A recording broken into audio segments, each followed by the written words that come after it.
Hey guys, welcome. Welcome aboard if you're brand new. Welcome back if you're not, and welcome home if that sits perfectly for you. This week we want to talk about what's up from May the 13th. Happy birthday to my dad in the ethers through the 19th of May 2024. Yeah, let's get at it. There's a lot moving this week. Yes, a very lot. So on Monday, the 13th of May, we start with a Cancer moon. That moon is going to trine Neptune. Sun in Taurus will conjunct Uranus. The moon moves into Leo. That Leo moon is going to oppose Pluto, which is in retrograde. And Venus in Taurus will sextile Saturn. So there's a moon Pluto Mercury T-square, right? It's very temporary, but it absolutely creates some seismic intensity on Monday. So as that sun joins Uranus in Taurus, our freedom is up for grabs, right?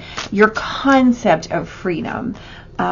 Your options are to either witness it as cause for alarm or to witness it as cause for celebration, right? Either choice will be proven correct, which is a bonus, right?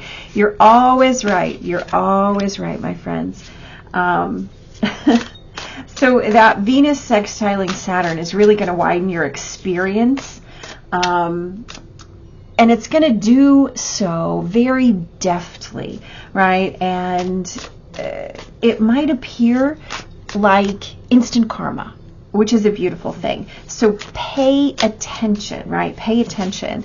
That is a big display for you. And what it's showing you is how powerful you are as you are able to shift or change your environment, right? Just like that. On Tuesday the 14th, that Leo moon is very busy. She's going to trine Mars and Chiron in Aries. She will quincunx Saturn and square Venus. Now, Tuesday is a beautiful day to regroup, right? Take the opportunity, if you don't mind, to enjoy that pause.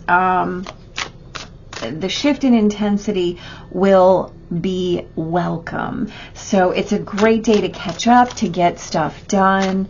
It's a great day to create, right? Whatever that means to you and whatever you feel called or compelled to create, do it with purpose, right? Be very mindful of not only your steps, but the intention behind your steps. On Wednesday, the 15th, of May, that Leo moon is going to square, now listen to this, Uranus, the moon, and Jupiter, all in Taurus. Very exciting, right? Mercury is going to move into Taurus. The Leo moon will quincunx Neptune, and then the moon moves into Virgo. That Virgo moon is going to trine Mercury and quincunx, retrograding Pluto. Wednesday comes, my friends, with a drama warning. So whether your motivations are conscious motivations or unconscious motivations, Wednesday can feel like a perfect storm. And what I mean by that is like a perfect storm of posturing, of digging in, of the amplification of miscommunication, right? So if you must have a difficult conversation, it might be wisest to wait until later. And as opposed to meaning later in the day, I mean it might have to wait till the weekend, right? When the we in that conversation will be able to outpace the me in that conversation when it comes to that drama. Absolutely speak or express super clearly.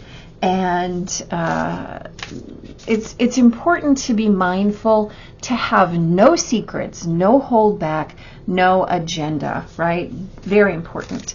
On Thursday, the 16th, the Virgo moon quincunxes Mars. So if you feel like the more you try, the more you're going to move uphill, that's okay. Instead of feeling like Sisyphus, right, rolling that rock up the hill and then back and up the hill and then back, instead of that feeling, perhaps focus on what feels like flow. Anywhere you can find something that feels like flow, and let that shift away from what feels like labor, right? There is no limit. Just allow yourself, thank you, to drift. Okay, that's exciting.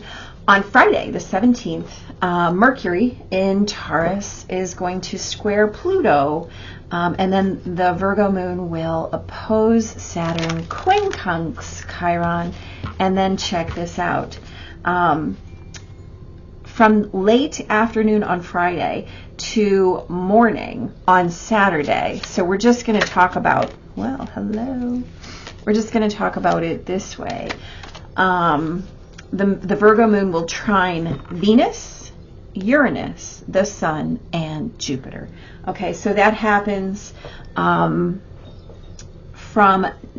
like I said, from late afternoon on Friday through the morning on Saturday. So we're just going to kind of talk about that as one flow of energy. So on Friday, communications really can feel like they have a hard edge on Friday.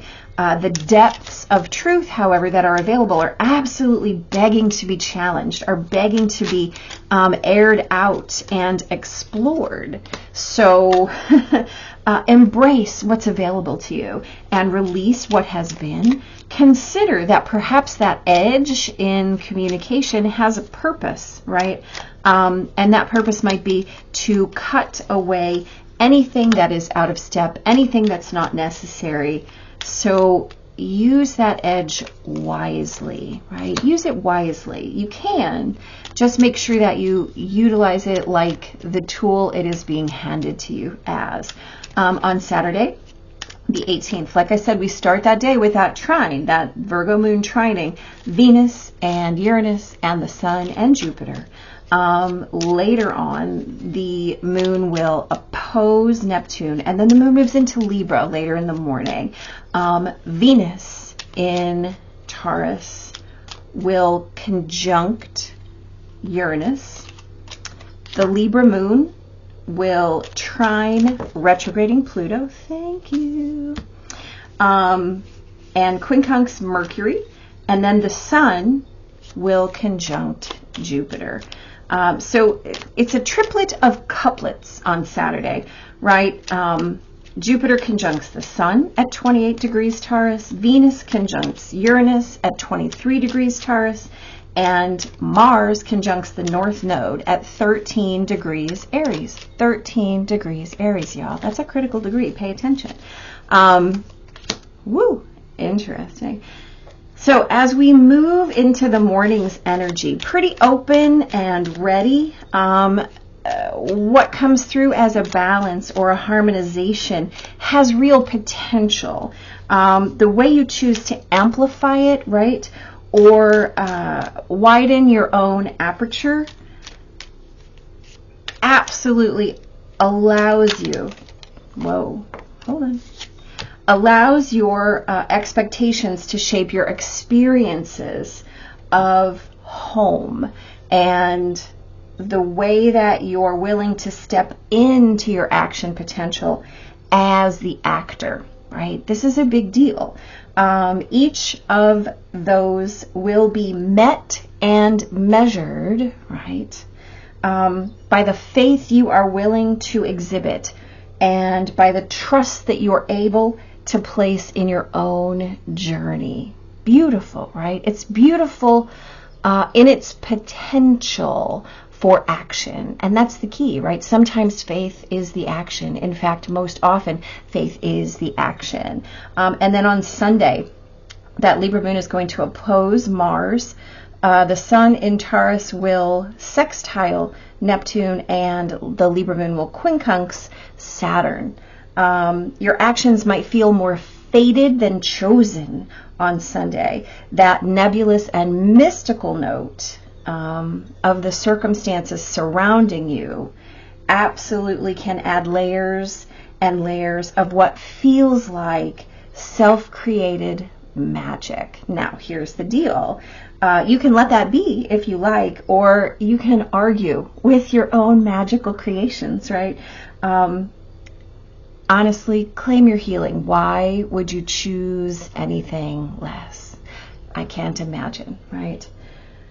I cannot imagine. All right, let's get on to this here. Okay, so on Monday, the 13th, we have the Knight of Wands and the Seven of Cups, right? So this is about moving forward in choices, right? Your options. So we talked about this, really creating that seismic intensity as the sun is going to join Uranus in Taurus. Now, here's the deal.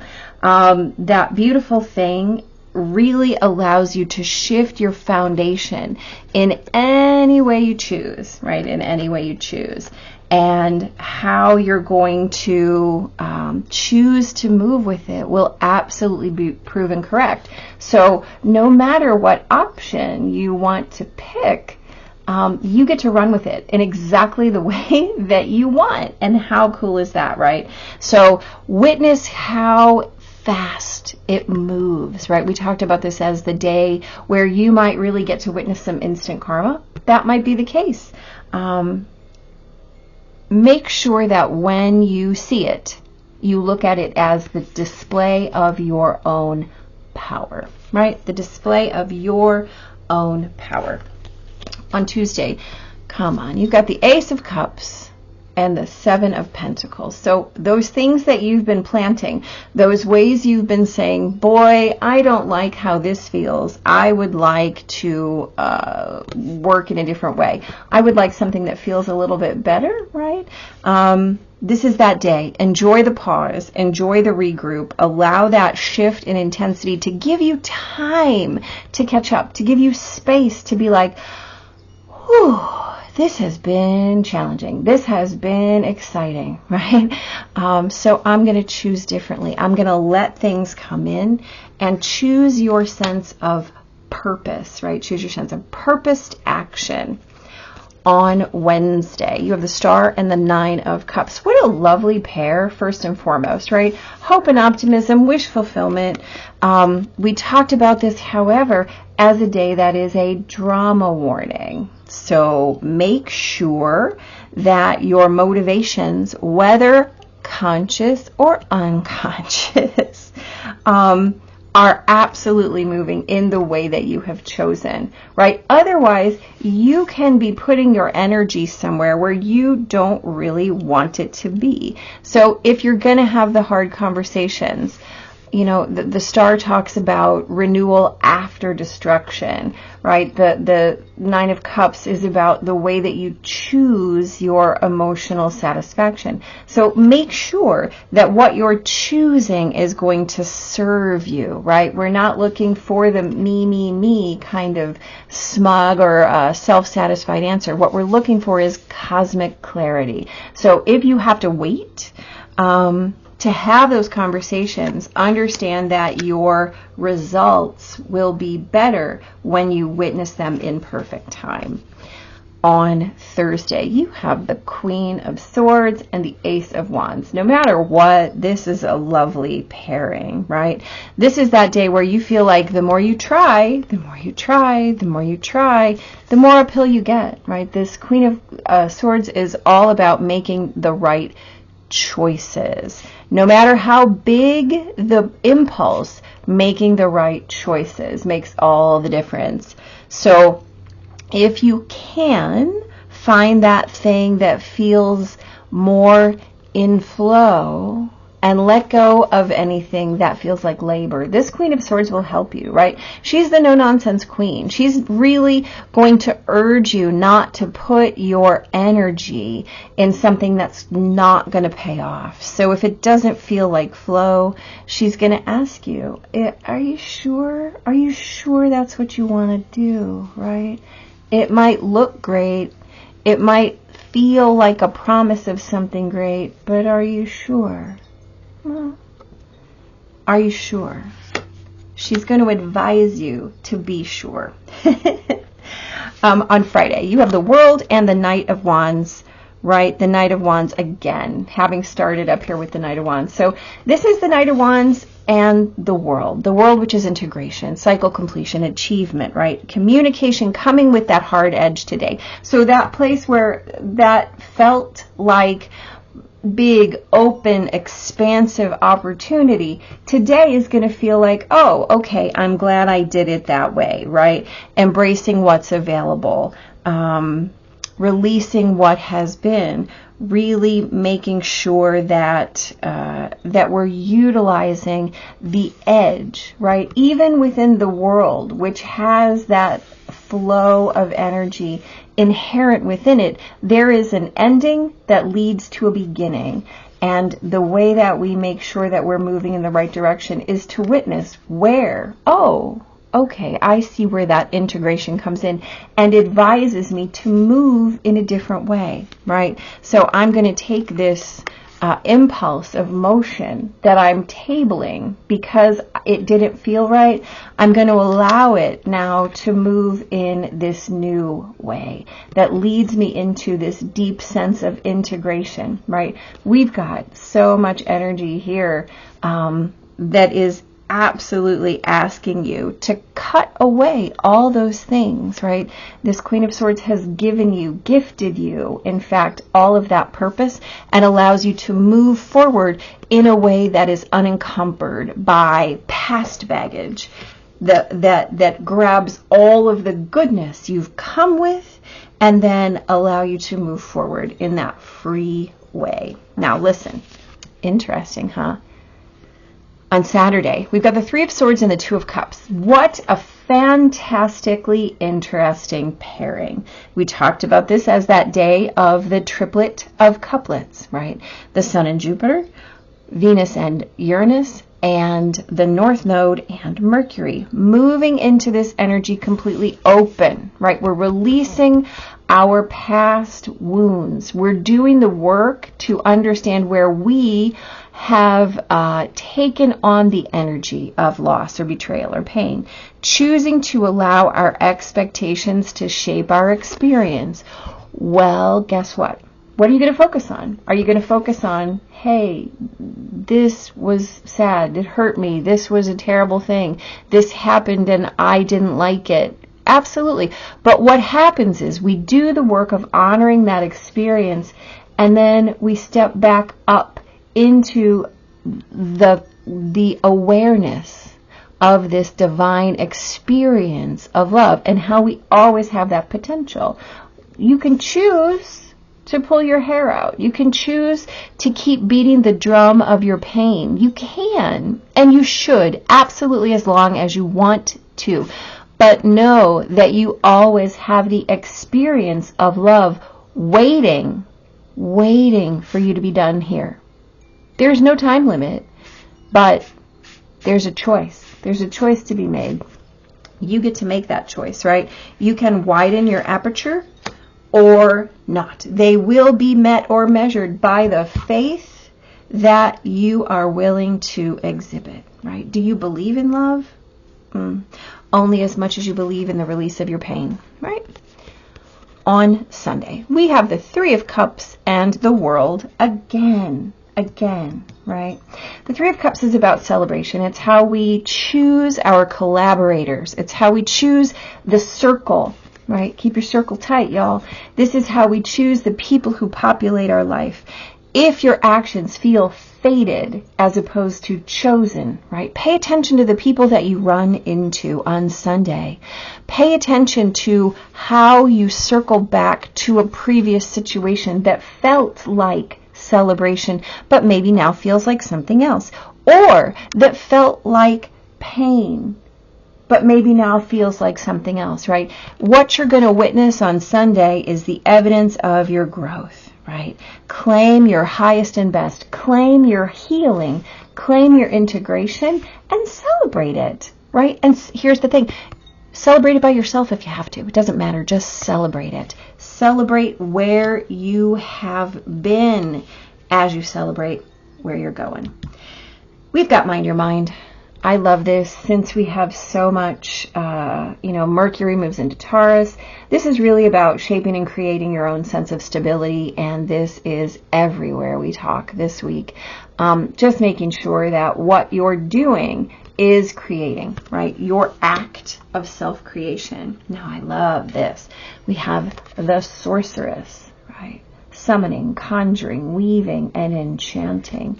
Number 14. Let's see what she has to say as I buried the book. All right. The Sorceress. You weave silver threads of creativity into the mystical web of the cosmos. Join the dots and seek out the synchronistic connections to conjure magic. How many times did we talk about magic this week, right? The Sorceress has woven her way into your sphere to affirm you have her magnetic powers to manifest infinite blessings. I love that, right? She literally shows up, absolutely shows up here. The oracle message serves to remind you that you are a compelling force of nature. Really? You have the world twice. You think? You've got the Queen of Swords. Okay.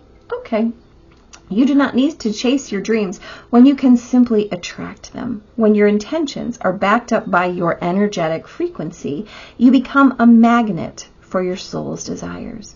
Others are drawn to your alluring qualities. They can sense that you lead from the heart and that your intentions are pure. Let this always be the foundation for your manifestations. Declutter and streamline your life. Dust away any old webs to clear your energy and create space for new blessings to enter. Optimistic thoughts, feelings, and actions will attract astonishing wonders to you. Right? We talked about instant karma and how shifting your magnetism will immediately allow you to see your power, right? Absolutely. Call in your secret desires, and the creative energy of the universe will grant your every wish. Ask, and you shall receive your wildest dreams. Trust that what you seek is also seeking you. All right. Reawaken your natural instincts, connections to the land, ancestral knowledge, and root yourself in the depth of the earth, right? All this Taurus energy requires you to be super grounded right now. Take that to heart, right? We can't reach for the stars if we don't have our feet on the ground. Wow, Robin Leach. Because you have to be rooted in order to get where you're going. Remember, you are in nature experiencing itself as a human for a short while. Utilize natural elements. Every crystal, flower, and plant and essence is imbued with restorative properties. Seek the magic in the seemingly mundane to truly appreciate the deeper meanings of life. May your graceful footsteps kiss the earth with gratitude and magnetize miracles to your doorstep. Well, guess what? I think we just talked about that on every level. So here's what I'd like you to do. I'd like you to remember that as the sun conjuncts both Jupiter and Uranus, and sextiles Neptune, right, which is at 29 degrees, right? This is a beautiful critical degree.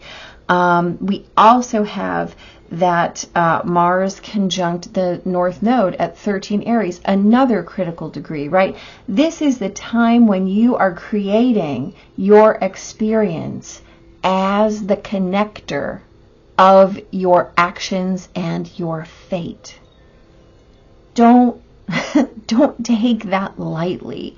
Don't take that lightly. We have so much grounded energy. Make sure that everything you're doing right now is deeply rooted, and then do the reaching, right? Ground and then reach. Ground and then reach. And don't be surprised if those roots shock you by how deep they become.